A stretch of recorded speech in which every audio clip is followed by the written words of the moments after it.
Alright, welcome back everybody to a brand new video here on the second channel. Today we're looking at 10 brand new Prismatic Evolutions decks so you can build when the set comes out on Pokemon TCG Live tomorrow. Yeah, the set does go out a day earlier on live, meaning that tomorrow we're already going to be able to play with the brand new cards like the new Evolutions and the Budew and everything like that. It's not a insane set. Obviously, we have all the Evolution EXs, but there's not a ton of new cards that are playable, but I tried my best to get 10 decks here that you can build when the set comes out utilizing the brand new cards within the new set in hopefully the best way I could figure out, and try to find different decks for each of the Evolutions, because there are some potential for some of the other Evolutions, which I'm excited for. And if y'all are excited for the video and this video helps you out, build some decks, make sure to leave a like on the video. If you're new to the channel, subscribe down below. We're on the road to 20,000 subs. We're getting very close to 20,000 subscribers. Make sure to subscribe down below if you haven't already. And yeah, let's get into today's video. Alright, getting into the first deck here is going to be the Flareon EX, Jolteon EX deck. I will say this, I got most of the deck list for today's video from Pokebook, so I'll leave a link to them down below. It's where I usually get all of the Japan lists from, so I'll leave a link to Pokebook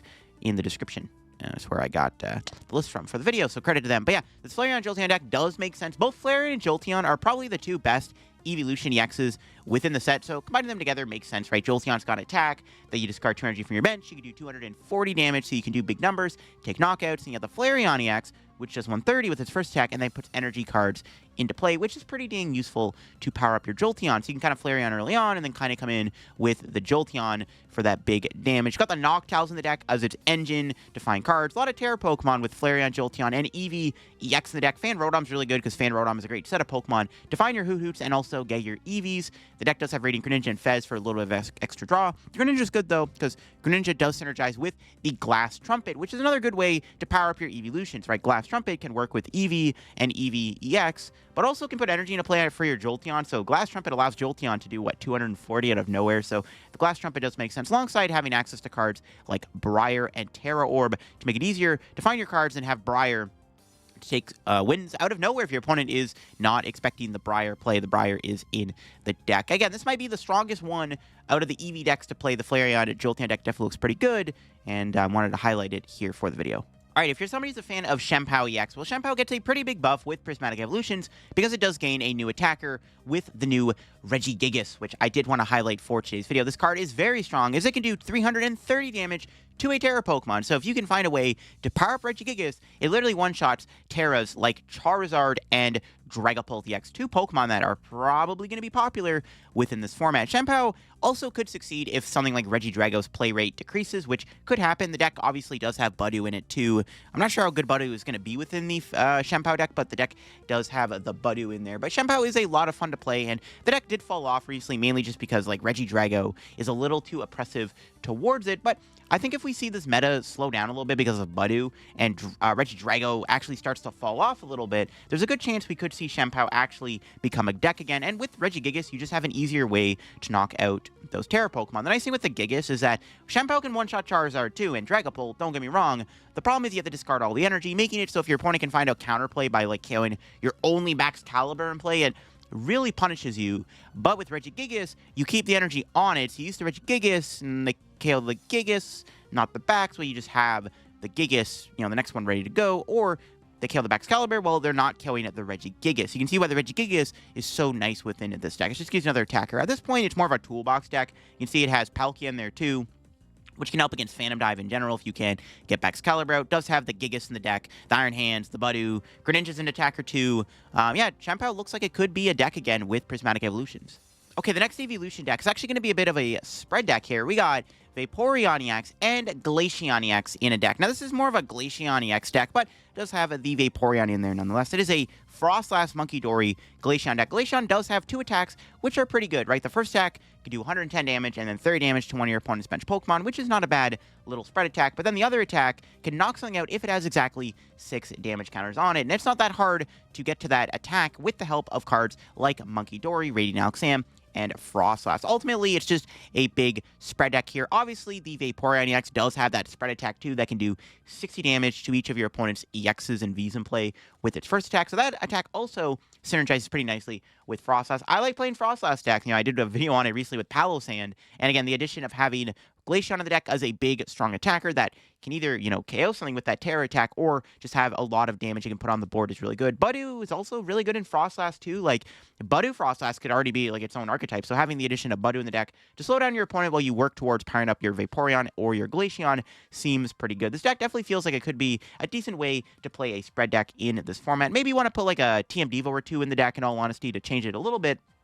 Yeah, I think if you just put a Devo in here, the deck feels pretty good, and I think Devo is a nice little upgrade to this deck to help a little bit more against Dragapult and Charizard, which are, they're still probably going to exist within this format. But yeah, Frostlass looks pretty fun, and Glacion does get a nice partner with the Frostlass and the Munkidori, and then having the addition of Vaporeon in the deck for some extra spread seems pretty good. While it is nice that Flareon can charge up all your other evolutions, it can also be pretty good by itself, as it's a pretty efficient card, right? Its attack does 130 and can build up Pokemon on your bench. You can use Flareon to build up your own Flareons, and this build here that did well at a City League can actually be pretty decent, as you do have the dusknoir on the deck to provide some extra firepower, but you can also build up your Radiant Greninja. Flareon does build up any Pokemon. The deck here does play 4 copies of Water Energy, so you can theoretically use the Flareon and then just put energy on a Greninja on the bench, and the opponent's like, they got to answer the Radiant Greninja. You got Crispin in the deck, which can also help push towards getting the Flareon and the Greninja powered up. I mean, with the help of Sparkling Crystal and Crispin, you can technically build up Flareon super duper easily, since it only needs 2 energy. And then, of course, you do have that big attack here that can do 280 damage. Its other attack doing 280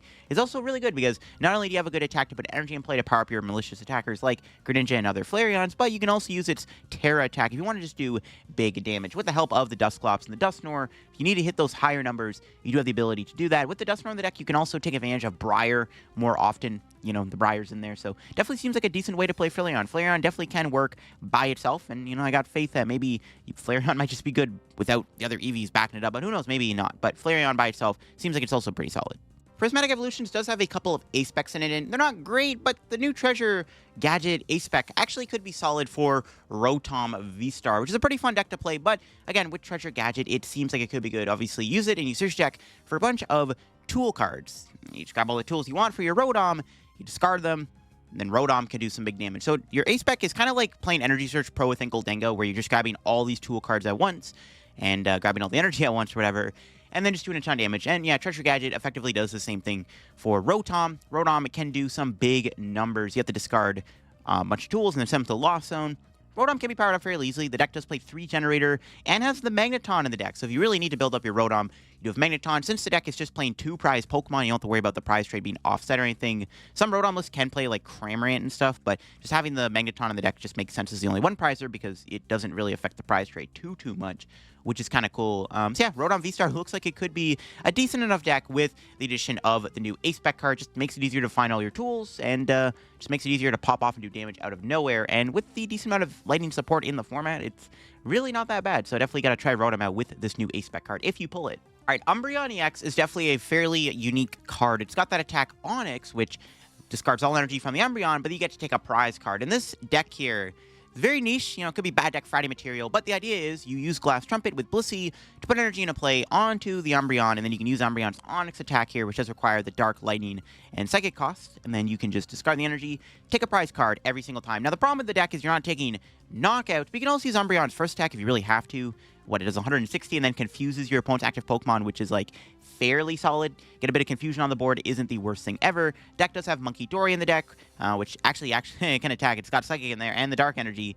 Then again, the idea of the deck is you use Blissey, which, Glass Trumpet Blissey, move the energy to your Umbreon, and then Umbreon Onyx every turn, take a prize. And if you need a bit of help with the confusion, it is there for you, right? And then being a Dark type isn't bad either against stuff like Gardevoir. Gardevoir is looking pretty good in the new format, so maybe having a lot of Munkidori in the deck, instead of just playing 1, could be good. The deck does play Precious Trolley. One of the issues with playing Blissey is actually getting the chances, because you can't Poffin for them. You can S-Ball for them, but having the Trolley just makes it easier to get your Blisseys. You can use Trolley plus TM Evo to evolve into your Pokemon if you want, which is really nice. So yeah, this Umbreon deck feels cool. It's probably maybe the best way to actually play the Umbreon, right, is with the Blissey engine, and then having the Munkidori in the deck isn't bad either. So, I don't know, Umbreon definitely feels like it could be one of the weaker of the evolutions, but I like this idea of just trying to make it work the best you can. So if you pull any Umbreons, you want to play with them, definitely try out this Blissey Umbreon deck. This one's going to be fun. We got the Eevee Toolbox deck. Yeah, we had to include a deck like this. This deck literally plays every single evolution in one deck. Now, they all do different things, right? Sylveon has Angelite, Glacion's got the spread attack and the KO attack.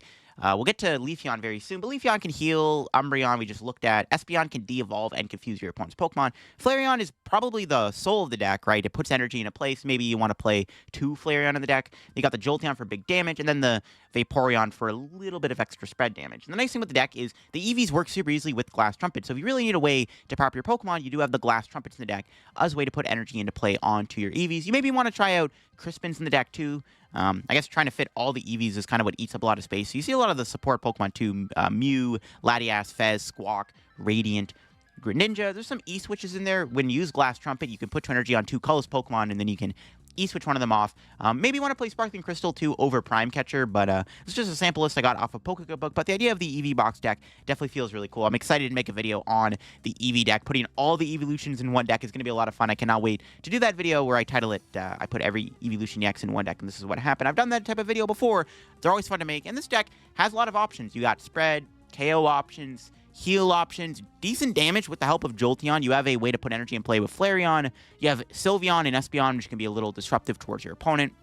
Not a bad little fun deck here. Definitely excited to try out Eevee box. And if you want to play all the Eevees at once, it does have a decent list. Again, probably add Sparkling Crystal and Crispin to the deck to change it a bit, but definitely looks like it'll be a lot of fun to play regardless. All right, I love the Lost Zone engine, and it is rotating. And if you want to play the Lost Zone engine one more time before it leaves, you could definitely try it out with the addition of Regigigas. Now, like the Shenpao deck, Gigas is a card that if you can find a way to power it up efficiently enough, it could be a very good attacker. And with Lost Box, it makes sense. You can easily Mirage Gate to your Gigas, and then you have this really strong Regigigas, which can KO those big terror Pokemon like Dragapult and Charizard. Now, Lost Box does, of course, have a bad Regidrago matchup, but if Regidrago's play rate is actually dropping off a little bit with Prismatic Evolutions because of Budew, maybe Lost Box can come back into the format. Now, the cool thing is it is a Pikachu deck, right? You have the Pikachu and the Blood Moon in there. The usual Lost Zone suspects. We have added the Gigas in there and the Budew. Lost Zone has actually been doing decent, too, at a lot of the city leagues within Japan. So maybe Lost Box is looking good in the new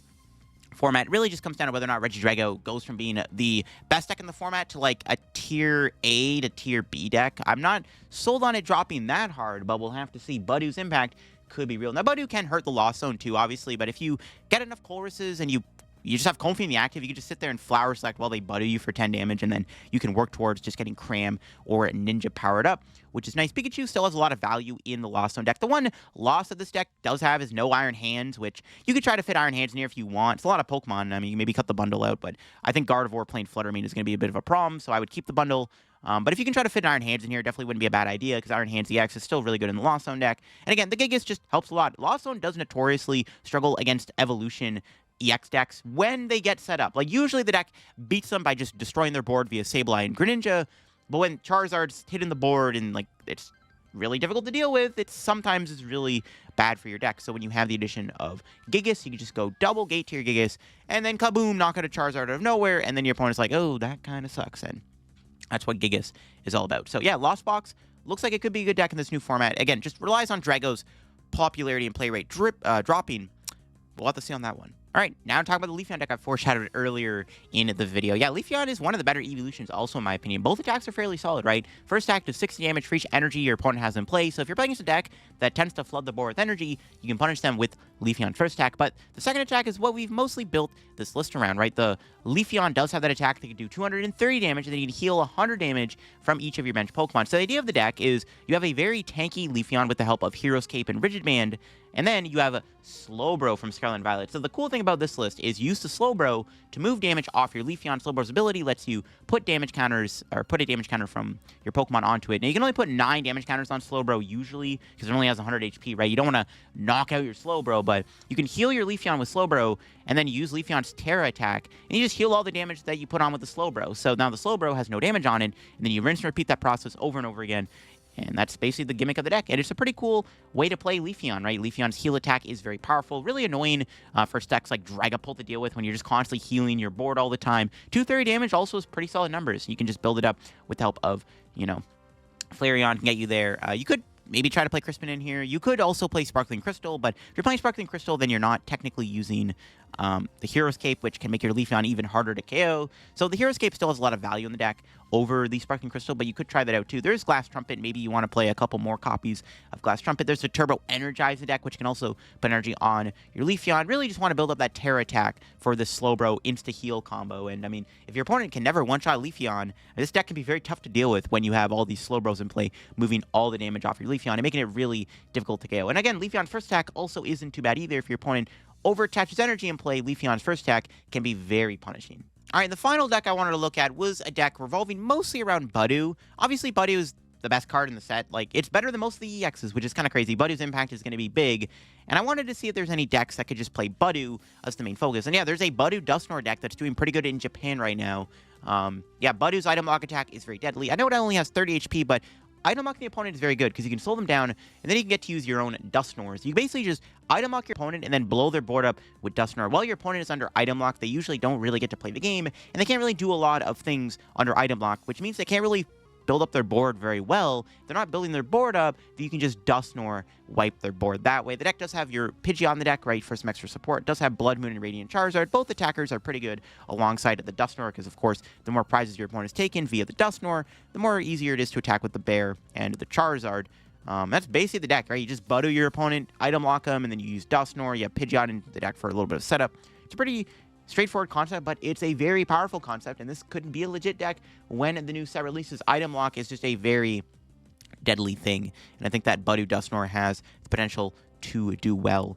Just play Grand Tree CA spec. You could maybe experiment with Pokestop to make your deck a little bit more turbo. That wouldn't be a terrible idea to make it easier to set up your board, overplaying the Grand Tree and the Gravity Mountain in there. So there is some cool things you can maybe tweak around with that idea. But yeah, Budew Dusknoir looks kind of scary. I'm not a big fan of Dusknoir, but Dusknoir is going to get exploited, I think, via Budew. So we'll have to see on that one. There was only two Dusknoir decks in this video. There's the Flareon one and the Budew one. So yeah, I don't know. Dusknoir's still here, and pairing it with Budew looks like it could be the new best way to play both Budew and Dusknoir. We'll have to see on that one.